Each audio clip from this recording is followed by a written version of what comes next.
Hello, everyone, and welcome back to another episode of All Sports Now. Thank you so much for joining. This is episode 25. Can't believe we made it that far already. Somehow we did, though. But before we get going today, make sure you follow our socials. We are at all.sportsnow on Instagram, at allsportsnowpod on Twitter, and All Sports Now, 3 separate words, on YouTube. Then make sure you subscribe to the podcast on Apple Podcasts, follow us on Spotify, whatever the heck you're listening to us on. Make sure you get the notifications for it because we have episodes coming out every other Monday.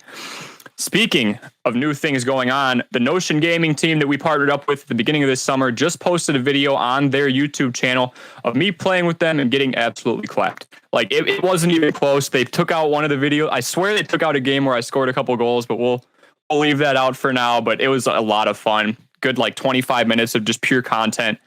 Lots of switched perspectives. The editing's phenomenal. So by all means, go follow Notion Gaming on YouTube. Go subscribe to them. Make sure you watch the video. It's the most recent one. We played some Rocket League and it got ugly. But today it's me, Ryan Patton from the ToastOnRye podcast, my friend Chris Smith here to fill in and talk about the NBA Finals, what Giannis has shown to everyone in the finals so far, Aaron Rodgers' most recent comments, and much more right here on All Sports Now.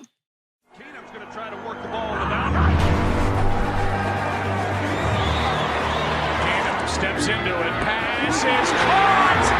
Diggs! Sideline! Touchdown! Unbelievable! Vikings win it! And the Cubs have finally won it all! 8-7 and 10! Let it go! Rebound Bosch! Back out to Allen! His three-pointer! Bang! Tie game with 5 seconds remaining!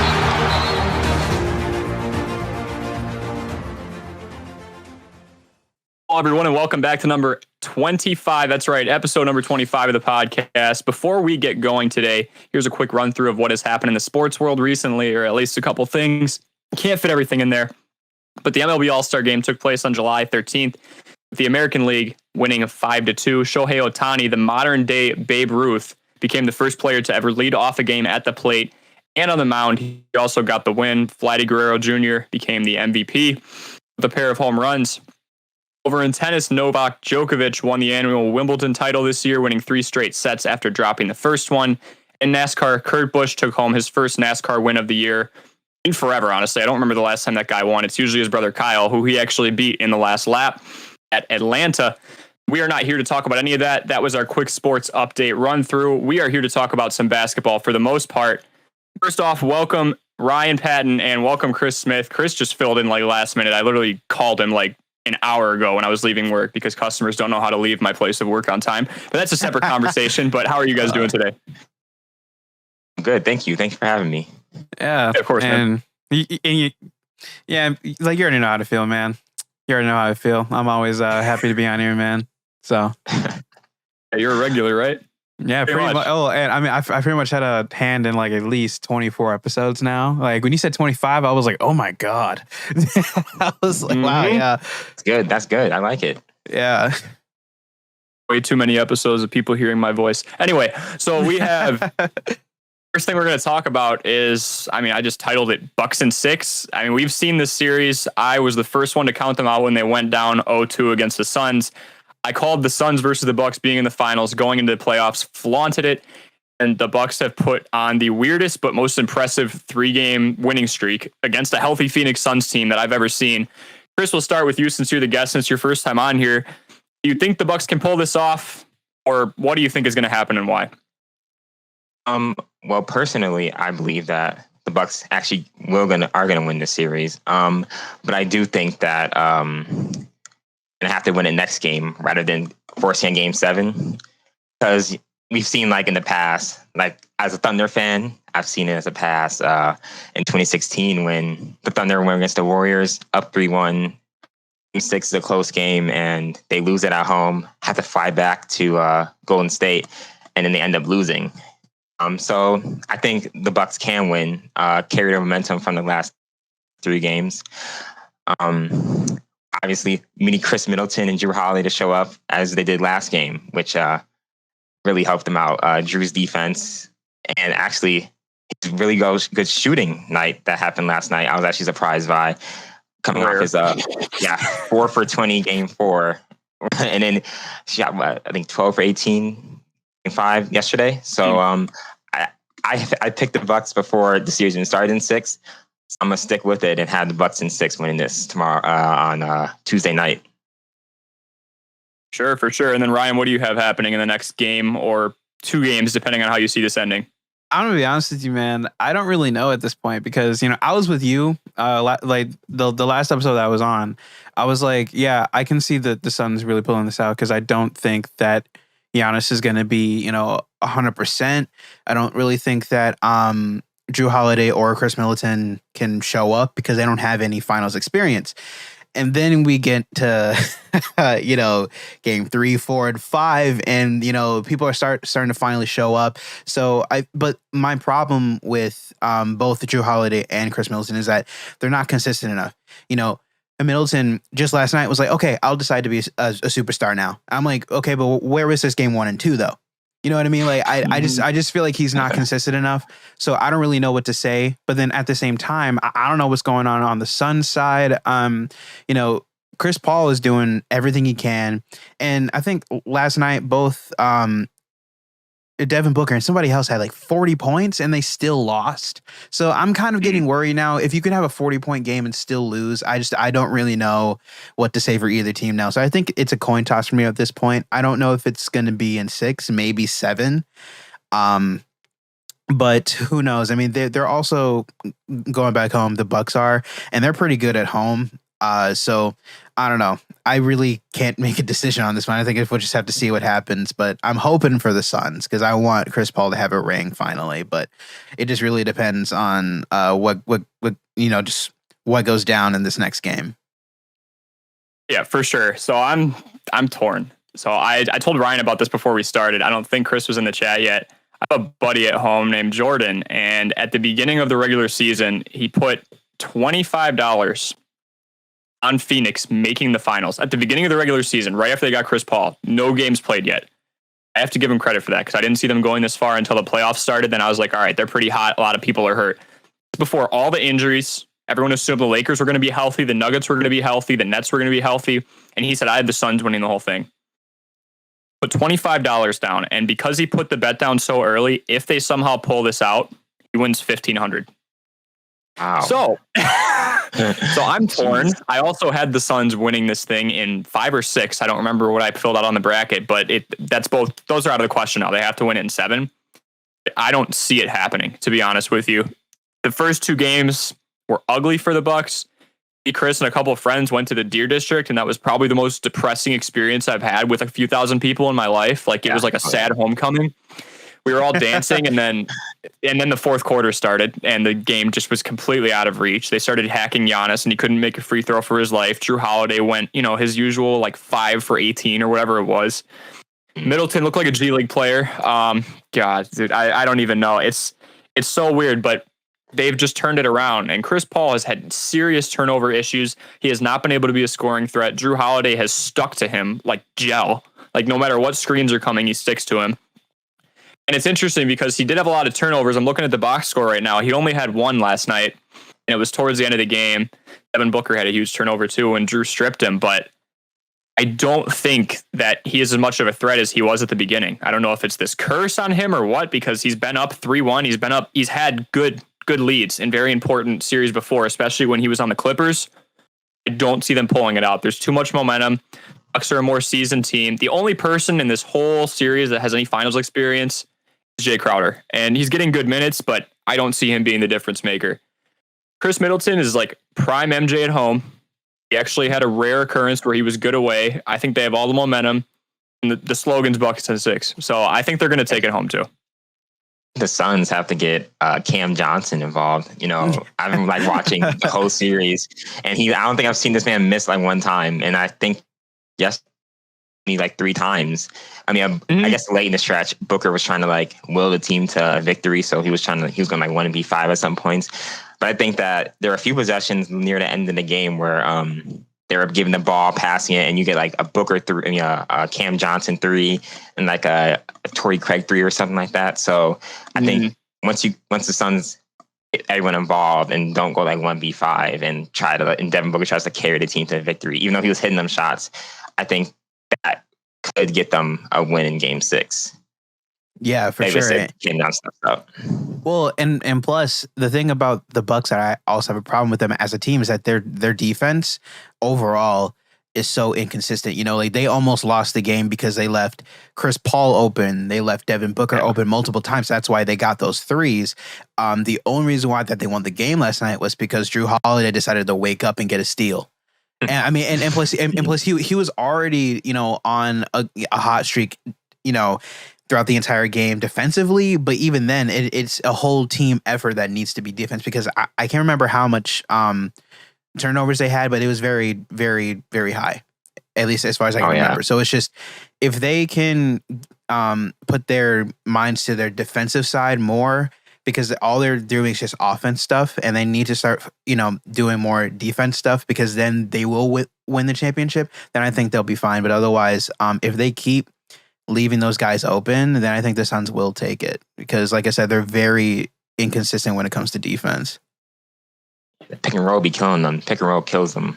Exactly. I mean, they've been running it for like the whole playoffs, and they just continue to run it, either allowed to Aiden or wide open threes. It's been like Clippers, the Nuggets, the Lakers. They've just been running it the whole playoffs, and no one can stop it. So if it ain't broke, don't fix it, right? Exactly. Yeah, and to the Bucks, I ask, like, do you watch film? Like, this is not new. Yes. They've been doing this the entire playoffs. They refuse to play zone. They're still not really playing zone. Drew Holiday's been able to stick to the main man. When Chris Paul got in foul trouble, he then stuck to Booker. I swear to God, if I see Brook Lopez cover a guard again, I'm going to lose my mind. That has been their downfall. Brook Lopez he's a good stretch five in that he can shoot. He still refuses to play his position. He got out rebounded by Chris Middleton last night. Nice. And oh my God, like it's so frustrating, because he cannot be guarding someone like that. I mean, Giannis is a bigger guy, but he's more agile. If Giannis and Brook Lopez race, Giannis will blow him out. Like he's more athletic. He's younger. He's won an MVP and 2 Defensive Player of the Year awards for a reason. I don't have a problem with him guarding a guard. I have a huge problem with their starting center guarding a guard, and they're very immobile starting center who loves to sit in the corner. It's not a good look. So I think if they can play honest, and if they can play like Game 4, if they can combine the Game 4 and Game 5 performances, you take the defense they played in Game 4, they held the Suns very low. I believe they were shooting in the low 40s, got a ton of rebounds, and then they had the offensive effort that they had with that big 3 in Giannis, Chris Middleton, and Drew Holiday, which they scored 88 points by the end of the night. Don't know the last time that's happened. If they can just do one of those things, they'll win. If they can do both, the Bucks are going to go out very happy. So, I mean, we'll see, but I have Bucks in 6. We'll see. So next thing I have is related to this series. A lot of people, including James Harden and pretty much every Giannis hater, including someone I saw on Snapchat as recent as this morning, are still calling Giannis Mr. Run and Dunk. They're saying he's overrated, and because he's still struggling with free throws, can't really shoot threes, he is not worthy. I'm sorry, this dude's averaging 32 points a game in the finals right now. He has scored 40 on multiple occasions. He is doing all he can to carry this team, win or lose. Is he still Mr. Run and Dunk to you guys? Do you think there's a case for him to be overrated, or what do you see with him right now in terms of his value? Personally, for me, I've never really saw him as just the run and dunk man. I just saw it as, okay, shooting is not necessarily his game. And I feel like if you would have taken Giannis probably like 10 years ago, before the Steph era, and just in terms of him making shooting the cool thing again, I feel like he would have been in GOAT conversations back then. But now, because he doesn't have a shot and everyone else in the league does, because the league has evolved that much, I feel like everyone is making him seem like he's overrated. But in reality, he's playing a classic game of basketball. It just happens to be he can't necessarily shoot that well, including free throws, which I don't care. That's no excuse. Nobody is in front of you, dude. Like you shouldn't be taking 10 seconds to shoot and then miss.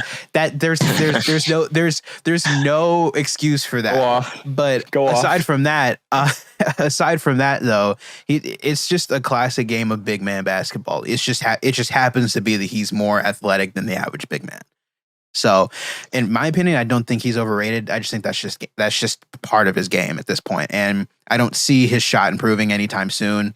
Maybe when he gets a little bit older and he still slows down a bit is when he's finally going to start making some shots, kind of like Blake Griffin did when he's slowing down a bit, so he started shooting more threes and he got better with the shot. At that point, I feel like that's going to happen to him at some point. But other than that, I feel like that's just his game. I agree. Yeah. Even like, I mean, I don't understand like the conversation really. I mean, he's doing really well, doing what he's doing right now, and scoring inside, scoring in the paint, and he's averaging 29 actually without a jump shot. And then also yesterday when I was watching the game, I saw that he was making plays for other teammates. Like yesterday, he had 6 assists. The 15th, he had 8, 26, 14, and 8. Getting other teammates involved. So I definitely don't believe he's overrated. I think he just plays, as you said, a different style of game. Obviously not like Durant, who's like a great shooter, freak of nature type person. And I don't understand like if they expect Giannis to be shooting like half-court threes like Durant, he's like a freak of nature, Hall of Famer right there. And so I don't believe that Giannis is overrated. I think he just has a different game than most players in the NBA. And he's a lot of confidence, so he's not going to back down when he airballs a free throw or airballs a three, And I think that's like a key component in basketball. If you're not confident, you're not really, you're going to struggle if you're not confident in yourself. That's like almost like 50% of the game, confidence. And like said himself, he's airball threes, he's airball free throws, but he continues to do it, continues to go and go and go. And it's done him well this far. So I don't believe he's overrated in that aspect.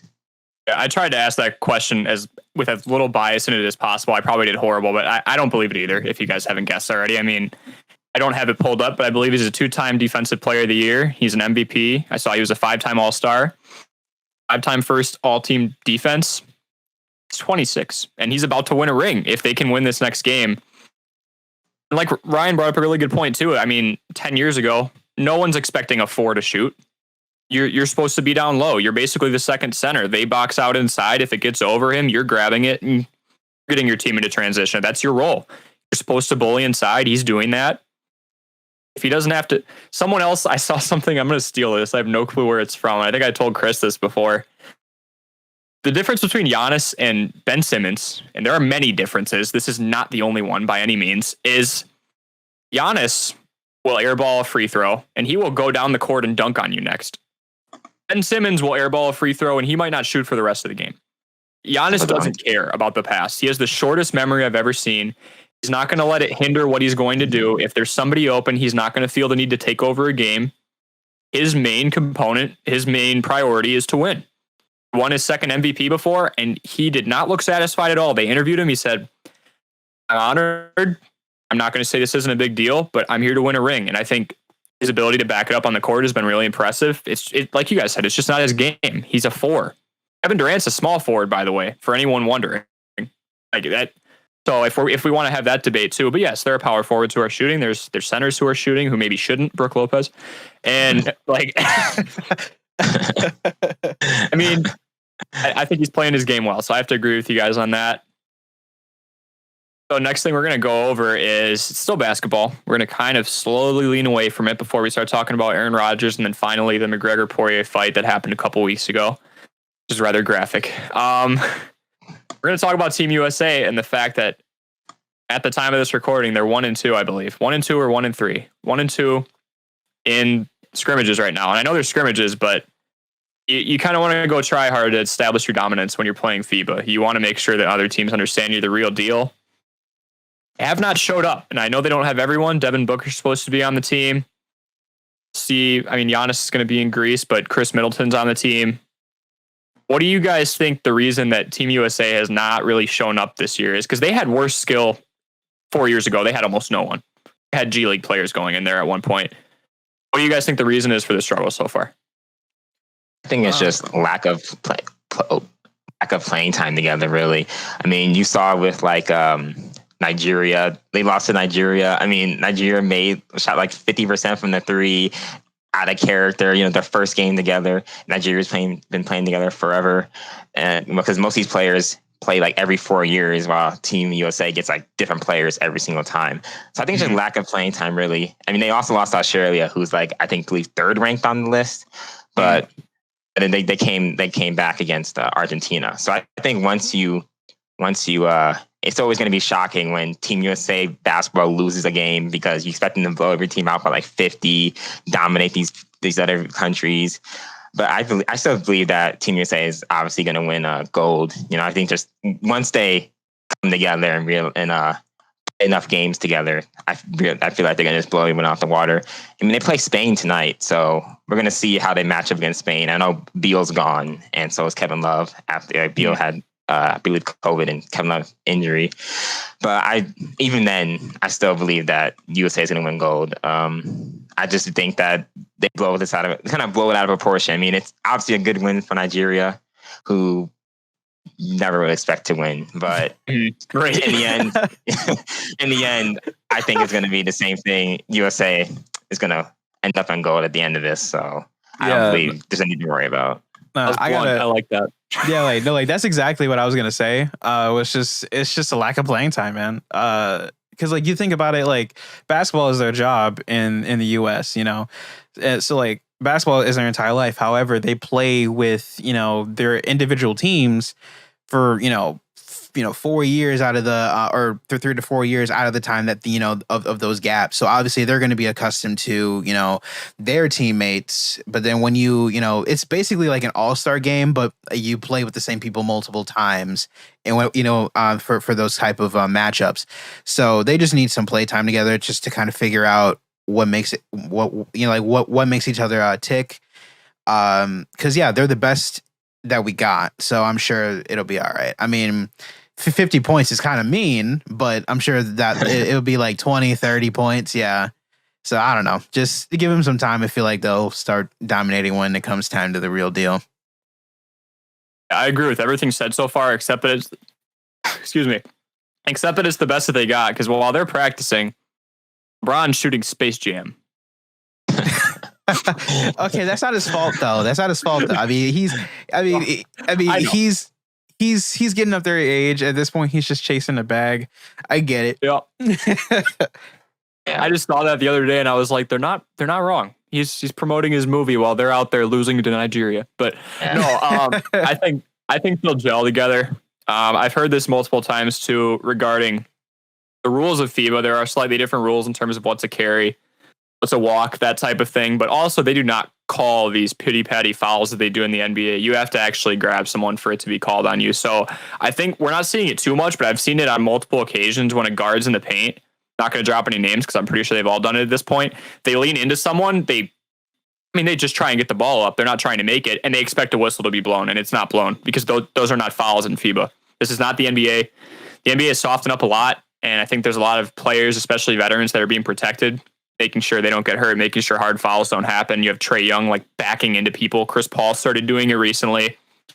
That's not going to get called in FIBA. So I think along with the fact they need to gel a little bit more, you have to make sure that you understand that not everything's going to be a foul.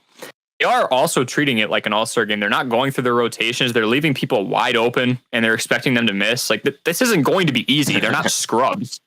It looked like scrubs a few years ago when Kobe Bryant, LeBron James, Carmelo Anthony, Kyrie Irving, Dwayne Wade were all going off on them, as anyone would. Like, that was a team. But this team is more than capable enough to still blow teams out by 20, 30, 40 points. I think it's an effort thing, too.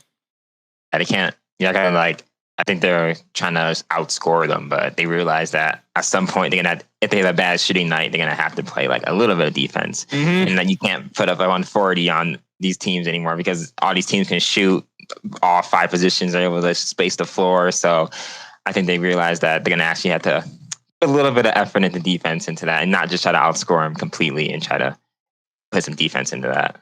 Yeah, actually, maybe practice too, because I'm very certain they're not practicing either. They're just like, we're in the NBA, we got this. It's like, I don't know. I love it. No, I think defense is definitely a big thing, and I talked about this before the NBA season has started. How just 10 years ago, the average points per game by a team I think was like 95. Now it's like 106. Like the NBA doesn't play defense anymore. I'm just going to say it. Like people are shooting more threes, but a lot of people are playing softer. They want to prevent the drive, or they're pressing on threes. You get through someone on a screen and then you have a wide open shot. Like it's just a different game now, but it's not the case everywhere. You do have to play defense. So yeah, we think we'll recover, and that's the last basketball topic. The next thing I'm going to talk about here is, I'm not sure how much you guys are familiar with this. Aaron Rodgers went to a celebrity golf event. Tom Brady, and then two golfers, Bryson DeChambeau and Phil Mickelson, who just actually recently won a major at 50. Really impressive. While all of Packers fan base is flipping out over his status, he's not at training camp. Jordan Love's the guy right now. Even a few wide receivers decided not to show up to training camp for the first week out of respect for Rodgers. They wanted him throwing to them.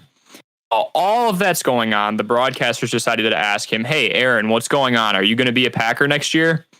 What's the status on that?" Refused to give an answer. He shook his head, he smiled, and he said, "I'm just enjoying life, man. We'll figure that out later."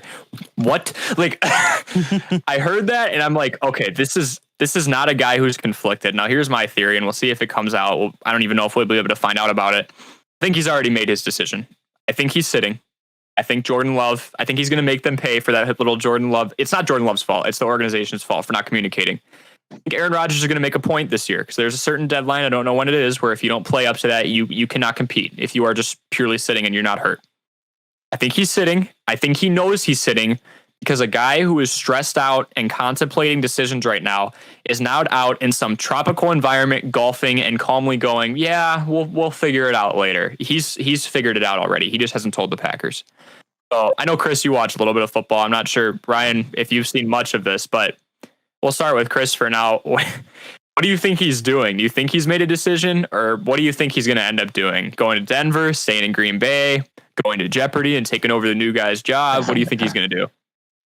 I mean, personally, I think that there's no chance of him leaving. I think that he just wanted a long summer or something like that. But I feel like there's no possible way that he's leaving. I mean, Denver really isn't that much of a change in situations. That if he's like worried about like his record and getting there. I mean, last season he was actually, they were really good in the weak division with the Bears, Lions, and Vikings. You almost have 6 free wins right there in that division. Literally, yeah. But I just don't see him leaving. I mean, I can see like his disappointment because I saw this like the other day that he had 48 touchdowns, only 5 interceptions. And they always seem to be like the second best team in the NFC, and they always get stopped by like the powerhouse that is like just going to dominate the NFC.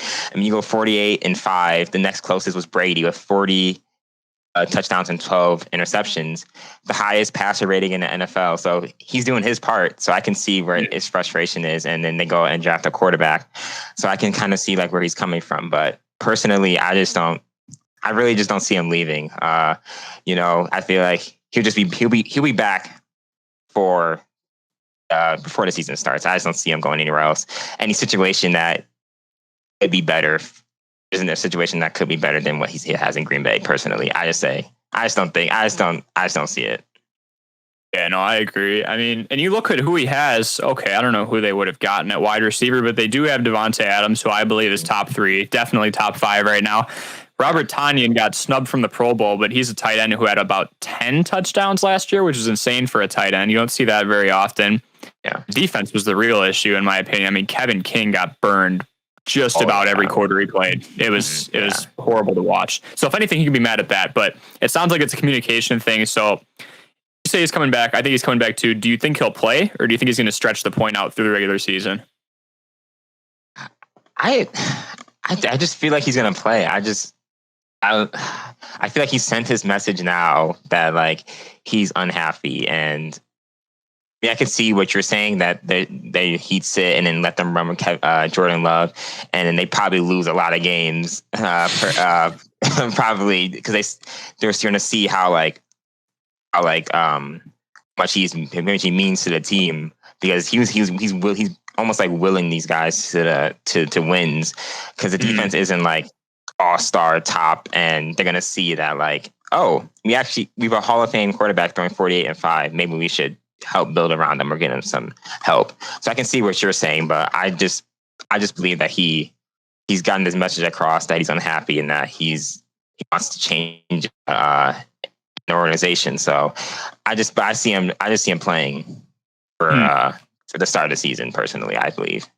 Yeah, I can see that. I definitely don't think he's going to Denver, which we both agreed on, because I'm sorry, like, this team isn't helping him a whole lot, but you don't go to Denver and win more than 7 or 8 games. I don't care who you are. The team is just not built right now. You got a injured Von Miller, and then what do you have? Jerry Jeudy, who drops like every other pass. Yeah. Don't mean to roast him. Well, and plus you look at it from like a business standpoint too. He's still got a couple more years left on his contract. So if he's unhappy, which he's very clearly unhappy, Packers still have a couple more years to fix it. So I feel like he's kind of just waiting out his contract because he's on a $134 million contract. I would sit that one out too, honestly. Like, yeah, I would just kind of wait on that too because I'm getting paid either way. Yes, I want a championship, but also that's a lot of money. So like, I just feel like he's just trying to sit this one out, see if the situation is going to get better, and then if it doesn't, he'll probably consider leaving. Obviously, we're not going to Denver.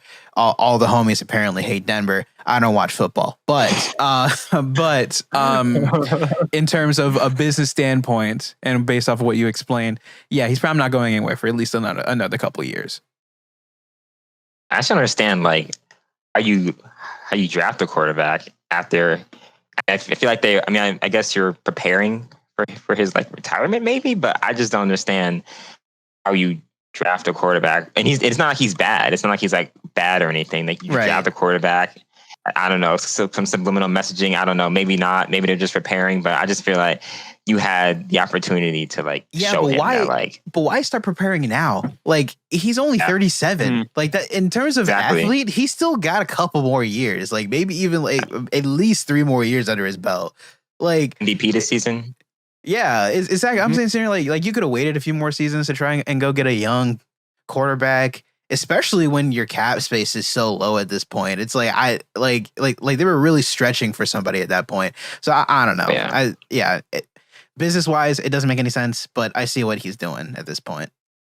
Yeah, I don't understand it. And here's my favorite part. Not only do they draft a quarterback, not only is he in the first round, they don't tell him. He was not told. You know who was told? Andy Dalton, who was a Bear for about 2 weeks before we got Justin Fields over in Chicago. You know who else was told about their backup being drafted? Blaine Gabbert was drafted not Blaine Gabbert. They got somebody, I'm thinking number 11 because he was out of Florida.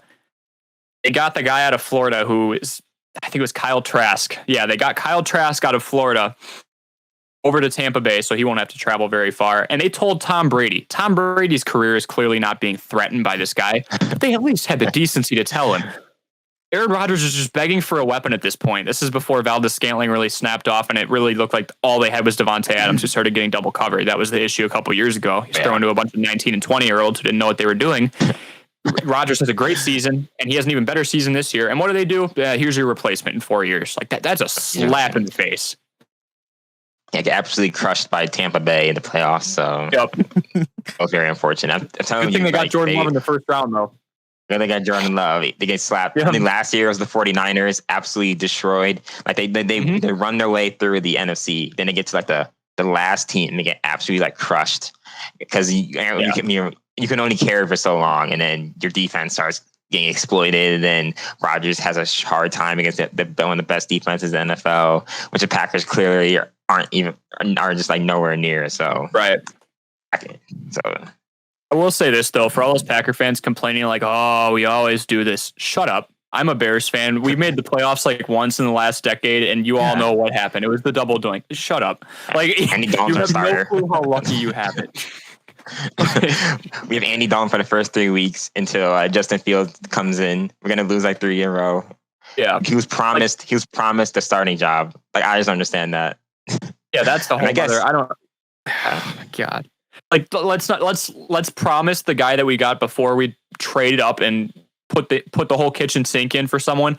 Let's make sure we promise the other guy it's his job before we even see what the new guy can do. Let's make sure we put that out there. All that stuff we just traded up for that one guy, he's not playing yet. Let's make that clear. You can't win the job in practice, but so you already have the job. Practice is useless, so we're just gonna let you start it off, and then we'll see. We'll go from there. If I'm Justin Fields, like, oh, thanks. I appreciate the opportunity. I guess I'll sit. Stealing money, Okay. essentially. Yeah, pretty much. So we've got one more thing to talk about, and I'm trying to get more into combat sports. I've had a couple of requests on this, so I'm going to follow up on it. Very surface level. I do not know a lot about combat sports. My exposure goes from the YouTube boxing that started, and then I started to watch MMA because that's kind of messed with that world. So by all means, if I say something wrong, it's because I don't know what I'm talking about. Same. Conor McGregor and Dustin Poirier had their trilogy fight about a week and a half ago, and Conor's ankle looked like a piece of licorice. Like it completely bent over and through itself. And so what I've been hearing before I get your guys' responses to if he even has a career anymore or if this is his downfall, I'll just talk a little bit about what I've been hearing. At first, right after the fight, Dustin Poirier claimed that Conor's leg broke on his leg. He said because he threw a lot of kicks. He came out kicking. He said on one of his checks, he heard a snap. And then for any of you who have seen the video, if you haven't, I'm not going to suggest you go see it. We'll explain it the best we can because it's not the prettiest thing, but if you like gore, then go, you sicko. Like, go watch it. But basically, Conor comes out with a few kicks. Dustin takes him to the ground, beats on him for about 2.5 minutes. They get up. There's 10 seconds left. Conor steps back, throws his left hand forward. Ankle comes down, and his back foot completely folds in. A lot of people are saying, and I've seen some doctors actually analyze this on YouTube, so I did my research, guys, that basically that impact was not enough to break it. Like, planting the foot down like he did, it wasn't a big enough hyperextension. It wasn't really one at all in order to have a break. So Dustin Poirier says on the leg checks, he broke it. Now Conor McGregor's coming out saying, hey, I have a documentary about my life coming out. You guys have no idea what the blank I've been through. And apparently he had stress fractures in his foot going into the fight. Before I pass it off to you guys, here's my question. Stephen Smith, I'll agree with you on this one. Why did he come out kicking with that foot?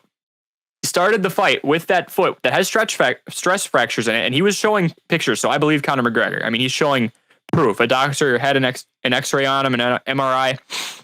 It showed little like pellets near his feet. There were stress fractures in there. And what was his first, second, third, and like fourth move in that fight? He started throwing his foot at Dustin Poirier. So I don't know why you would use the one thing that's hurt. He can clearly punch, but what was your guys' initial reaction? I'll start with that. When you saw the injury and the fact that the fight ended the way it did. Well, first of all, the one I think I responded to it the same way when Paul George, had that devastating injury when he came down from that layup. You know what I'm talking about. The way it bent. I'm not even gonna explain it. That was I'm cringing right now. All right. Anyway, but that's the question that I was gonna ask was, okay, don't complain that your ankle broke when you and then obviously you had something wrong with it prior to the fight and then come out kicking. Like part of me does not feel bad anymore. Like, you know what I mean? Because it's you came out kicking, so obviously it probably broke then.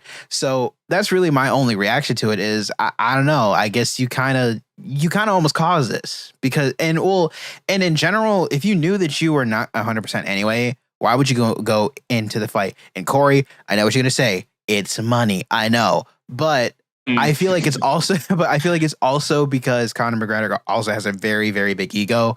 So I feel like he's like, I could do this with my hands tied behind my back and blindfolded. I feel like that's how he would respond to that. So I don't know. I feel like it's a mixture of ego, money, and stupidity. That's my final take on that. I'll pogo stick my way out of there. What do you think, Chris? I agree. Yeah, money, ego. I mean, he watched like the second fight, like the press conferences. Like he was like nice. He was like, it was the weirdest change. Like he was nice. I mean, he lost, and then he came back and it was just like coming out screaming vulgar things at him, talking about your wife's in my DMs and all this stuff. I'm just like, okay, but the change. I mean, he was before he broke his legs. He broke his leg. He was losing. I was watching. He was losing the fight anyway. He was losing. Right. I mean, they fought 3 times and Dustin lost the first time, but the last 2 times, he's clearly been the better fighter. So obviously when comes back, I would probably rather see him fight someone like not as like good as the number one guy in the world, Dustin Poirier, someone like work his way back up. But Conor makes a lot of money. He brings a lot of money in, so obviously you're gonna have him fight someone who's like higher up, higher ranked, because he's not gonna fight some like nobody who's like you have no idea. It's Conor McGregor, right? But I was wondering that too. If you know you're a broken leg and you're going with the kicks, he probably just like resorted back. He probably didn't think of it. I mean, I don't think anyone really thinks their leg's gonna shatter in the middle of a fight. So he probably was just like, it'll be fine. I'll try because I'm getting like beat up right now. I'm on the ropes right now because Dustin was obviously winning the fight. He was trying to get like a doctor stoppage, I believe.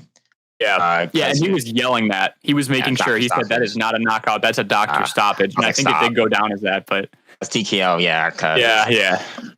Because he was losing. I will say he was losing for the first first round or so. So yeah, I was wondering that too. You see like Jake Paul with a sleeper McGregor chain, giving it to Dustin, who's auctioning it off for charity. It's a mess. A charity that McGregor refused to pay last time too, because it was a charity fight in the second one, and McGregor would not pay that fighting foundation. And sure enough, Dustin said, "Okay, this is full circle." Hey, a return fight, Jake Paul, Conor McGregor, maybe. I honestly, that's becoming more and more realistic. That's becoming more and more realistic with how bad Conor's look lately. I mean, that's one thing I was going to ask you guys last is this part of his downfall? Because I think it makes sense for him to fight someone a lesser skill level, maybe a younger guy who's on the come up while Conor's trying not to descend. I don't want to see them fight again. I know what's going to happen. I don't want to see this. And they're trying to sell it right away. Conor's selling it while his leg is in like 5 pieces. And Poirier's like, my wife has never texted you. Shut up. Dana White's like, yeah, let's do it. And I'm like, okay, no. I don't want to see that again. The second he got him on the ground, I'm sorry, if the UFC just ran like 20 minutes straight, he would have never got up. That he was saved by the bell and his ankle. But that wasn't going to 10 of these. Yeah, like why would I want to watch again? It's not a fight. I get how Dustin wants it to be a fight again, but if I'm him, walk off with your win. You know you were winning. You know that he got bailed out by his own ankle. I don't think that goes past the second round. Anything can happen, but this is not the McGregor we used to see before, respectful or not. And I'll agree, that was the weirdest thing I've ever seen. He treated Donald Cerrone with a ton of respect. He was super old. He's like a journeyman at this point. Knocks him out in like 30 seconds. And then treats Dustin Poirier the same way, gets knocked out, and then he switches back. I swear he has 2 personalities. I don't have any other explanation. Yeah. Biggest heel turn in history. Heel turn. Oh, that's good. Okay, I like that. Oh my gosh. Okay, well, I think that's all we have. That was a really fun episode. Chris, thank you for coming on like literally last minute, like an hour ago. I'm calling you and you're like, yeah, sure, whatever. Of course. And then Ryan, thank you for coming on. Yeah, no problem, man. And Ryan, thank you for coming on. I'm going to shout out a band real quick. We used to have Cabana be our outro music. Starting now and pretty much going forward, the Astronomers out of Oshkosh, the 920, on a huge come up. They have a song called Overthinking that we're going to play as the outro here. He gave us the rights to it, luckily. Got like 50,000 views on YouTube. Make sure you look them up. They're blowing up. They just had a performance in Fond du Lac in Green Bay. They're phenomenal. We hope you enjoy the outro music and we hope you enjoy the rest of your week. This is All Sports Now, and we'll see you later. But you know that I'm still overthinking.